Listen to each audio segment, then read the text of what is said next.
Welcome to share market news update. आज के updates हैं। रिलायंस इंडस्ट्रीज ने सऊदी अरब को डील पर नए सिरे से शुरू किया काम। एफपीआई का हिस्सा सितंबर तिमाही में बढ़कर $667 रहा। राकेश झुनझुनवाला के पोर्टफोलियो का यह शेयर एक ही दिन में 10% उछला। क्रिप्टो करेंसी से होने वाली कमाई पर सरकार की नज़र। रेलवे ने फिर से कुक्ड मील सर्विस शुरू करने का दिया आदेश। रिलायंस इंडस्ट्रीज ने सऊदी अरब की कंपनी सऊदी अरेमको को अपनी ऑयल रिफाइनरी और पेट्रोकेमिकल कारोबार में 20% हिस्सेदारी बेचने के प्रस्तावित $15 अरब के सौदे के रिवैल्यूएशन की घोषणा की है।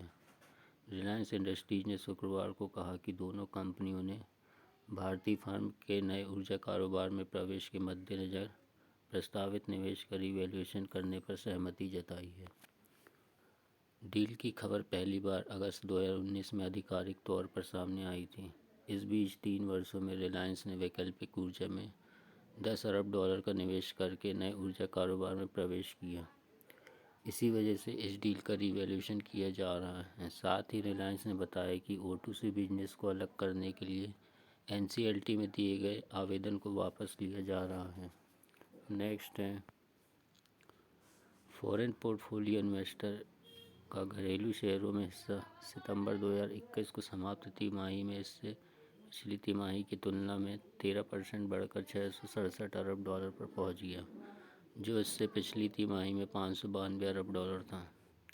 जानकारी के अनुसार घरेलू शेयर बाजारों में जोरदार प्रदर्शन की वजह से तिमाही के दौरान शेयरों में एफपीआई का हिस्सा बढ़ा है। सितंबर 2020 में भारतीय शेयर बाजारों में एफपीआई के निवेश का मूल्य $398 अरब था। हालांकि भारतीय शेयर बाजार के वैल्यूएशन में एफपीआई का योगदान मामूली घटकर 19% रह गया, जो इससे पिछली तिमाही में 19.1% था। नेक्स्ट है, राकेश झुनझुनवाला के पोर्टफोलियो के एक शेयर ने एक ही दिन में 10% की छलांग लगाई है। यह शेयर है ट्रैक्टर मैन्युफैक्चरिंग स्कॉट लिमिटेड का। गुरुवार को इस कंपनी का शेयर 10% चढ़कर ₹1793 पर पहुंच गया। यह इसका 52 वीक हाई था। कंपनी के शेयरों में उछाल की बड़ी वजह जापान की कंपनी कुबोटा को इसमें अपनी हिस्सेदारी बढ़ाने के लिए बोर्ड की मंजूरी मिली थी। कुबोटा स्कॉट में अब अपनी हिस्सेदारी 9.09% से बढ़ाकर 14.99% करेगी। इन शेयरों की खरीद के बाद कुबोटा अपनी हिस्सेदारी बढ़ाकर जॉइंट प्रमोटर बन जाएगी। शेयर होल्डिंग पैटर्न के अनुसार सितंबर तक स्कॉट में राकेश झुनझुनवाला की हिस्सेदारी 4.8% थी। उनके पास इस कंपनी के 1033 करोड़ रुपए के 64 लाख शेयर है। नेक्स्ट है, इंडियन रेवेन्यू डिपार्टमेंट के सेक्रेटरी तरुण बजाज ने कहा कि केंद्र सरकार क्रिप्टो करेंसी को टैक्स के दायरे में लाने के लिए इनकम टैक्स लॉ में बदलाव की योजना बना रही है। उन्होंने बताया कि अगले साल बजट पेश करते हुए इन नियमों का ऐलान किया जा सकता है। तरुण बजाज ने कहा कि इनकम टैक्स की बात करें तो कुछ लोग पहले से ही क्रिप्टो करेंसी से होने वाली इनकम पर कैपिटल गेन टैक्स का भुगतान कर रहे हैं। वही जीएसटी का सवाल है तो इसका कानून बहुत स्पष्ट है कि ये दर उन पर लागू होगी जो अन्य सेवाओं से जुड़े हैं। बजाज ने कहा कि अब चूंकि क्रिप्टो करेंसी का व्यापार काफ़ी बढ़ गया है, ऐसे में हमें यह देखना होगा कि क्या हम इसके लिए कानून में कुछ बदलाव करने की स्थिति में है या नहीं। नेक्स्ट है, इंडियन रेलवे बोर्ड ने रेलगाड़ियों में यात्रियों को गुड फूड परोसना फिर से शुरू करने का आदेश जारी किया है।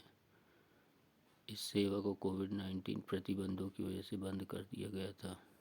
इंडियन रेलवे बोर्ड ने शुक्रवार को एक पत्र में IRCTC को सेवा फिर से शुरू करने को कहा है। बोर्ड ने यह भी कहा कि यात्रियों को रेडी टू ईट भोजन भी परोसा जाता रहेगा। पत्र में कहा गया है कि सामान्य रेल सेवाओं की बहाली, यात्रा करने वाले यात्रियों की आवश्यकताओं और देश भर के भोजनालयों, रेस्टोरेंट, होटल और ऐसे अन्य स्थानों पर कोविड लॉकडाउन प्रतिबंधों में ढील के मद्देनज़र रेल मंत्रालय द्वारा रेलगाड़ियों में पके हुए भोजन की सेवाओं को फिर से शुरू करने का निर्णय लिया गया है। इस महीने की शुरुआत में रेलवे ने महामारी के चलते बाधित सामान्य ट्रेन परिचालन को बहाल करने की घोषणा की थी।